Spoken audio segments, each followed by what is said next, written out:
Hi children, welcome to social science class. In the previous class, we learned Gandhiji's novel method of struggle, that is Satyagraha and non-violence.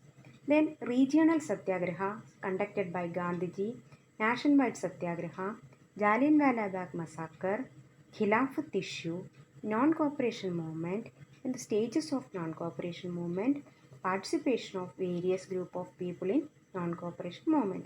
Today, let us discuss Gandhiji's second mass movement, that is civil disobedience movement. So, do you know which was Gandhiji's first mass movement? Yes, it was non-cooperation movement. So, what were the situations led to the civil disobedience movement? Let us discuss. In 1922, Gandhiji decided to withdraw non-cooperation movement. So, that is because of Chauri Chaura incident. He felt that in many places it turned into violence and satyagrahis needed to be properly trained before a mass struggle. That is why Gandhiji decided to withdraw non-cooperation movement. Then within the Congress, some leaders wanted to participate in the election in provincial council and through this to oppose British policies. So, C.R. Das, Chittaranjan Das and Motilal Nehru formed Swaraj Party and younger leaders like Subhash Chandra Bose and Jawaharlal Nehru wanted more radical agitation.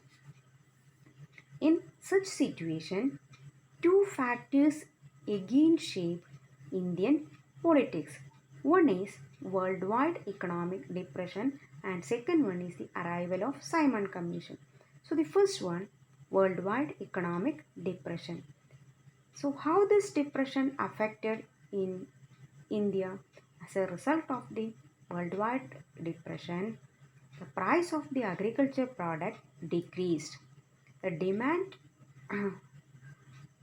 also decreased. The peasants found it difficult to sell their harvest and pay their revenue. The second one was arrival of Simon Commission. A new Tory government in Britain constituted a statutory commission under Sir John Simon. The commission was look into the functioning of the constitutional system in India and suggested changes. But there was one problem. The commission did not have a single Indian member. There are seven members. They were all British. Simon Commission arrived in India in 1928. It was greeted with the slogan, Go back, Simon. In 1929, the Viceroy Lord Irwin announced vague offer of dominion status for India in an unspecified future and a roundtable conference to discuss a future constitution. So what was the vague offer announced by Lord Irwin? That was dominion status or equal status for India in an unspecified future. This did not satisfy the Congress leaders. In December 1929, under the presidency of Jawaharlal Nehru in Lahore Congress session, formalized the demand of Purna Swaraj. It was declared on 26 January 1930 would be celebrated as full Independence Day. But these celebrations did not get much attention. So Gandhiji had found a new way to relate this abstract idea of freedom to concrete issue of everyday life. That is to reveal the uh, British policy to the common people. The next is Salt March or Dandi March. Mahatma Gandhi found salt as a powerful symbol that could unite the nation. He sent a letter to Viceroy Irwin stating 11 demands. Some of them were general interest and others were specific demands of different classes. The most important was the demand to abolish the tax of salt. Why did Gandhiji choose salt as a weapon? Salt was something consumed by the rich and the poor alike, and it is the most of the essential item of food. The government imposed tax on salt and the government monopoly over its production. So Gandhiji revealed the most oppressive phase of British rule. The demands were not fulfilled, so the Congress would launch a civil disobedience campaign. So Gandhiji started his famous Salt March accompanied by 78 volunteers. The march was over 240 miles from Sabarmati Ashram to coastal town of Dundee. The volunteers walked 24 days, about 10 miles a day. On 6th April, he reached Dundee and violated the law manufacturing salt by boiling seawater. Salt March marked the beginning of the civil disobedience movement.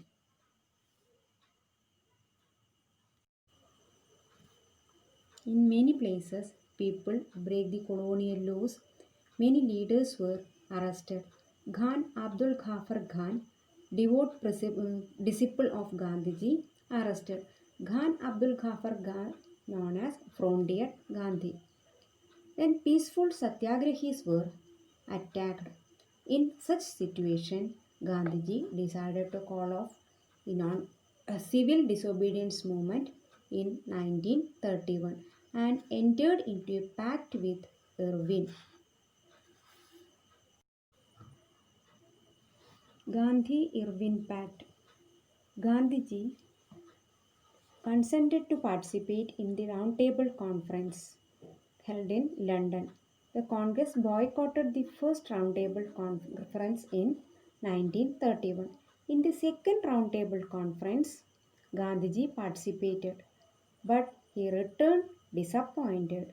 Then returned to India, Gandhiji relaunched the civil disobedience movement. The only one leader from India attended three roundtable conference, that was Ambedkar. Participation of different people in the civil disobedience movement. Rich peasantry group participated in the civil disobedience movement.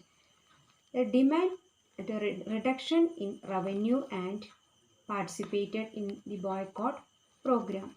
The next is the poor peasantry. They wanted unpaid rent to be remitted. The Congress unwilling to support no rent campaign in most places, so the relationship between poor peasants and the Congress remained uncertain. Next is the business class. They also participated in the civil disobedience movement. Prominent industrialists like Purushottam Das Thakur, G.D. Birla formed FICCI. They wanted protection against imports of foreign goods and refused to sell imported goods. The next is the working class group. They participate against the low wages and poor working conditions. So another group, that is women, they were actively participated in the civil disobedience movement. The protest marches, manufacturing of salt and boycotted foreign goods. Many went to jail. They began to see service to the nation as a sacred duty of women. Efforts made by Gandhiji for the upliftment of the Dalits.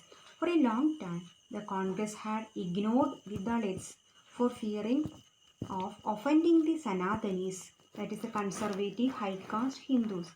But Mahatma Gandhi declared that Swaraj would not come for 100 years if untouchability was not eliminated. He called the untouchables as Harijans, that is the children of God. Organized satyagraha to secure them entry into temples, and they assess the public wells, tanks, roads and schools. He himself cleaned the toilets to dignify the work of Bhangi and persuaded upper caste to change their heart and give up them the sin of untouchability. Next topic is Pune Pact. Dr. Ambedkar, who organized the Dalits into the Depressed Class Association in 1930. In the second roundtable conference, Ambedkar demanded separate electorate for Dalits. The British government considered Ambedkar's demand.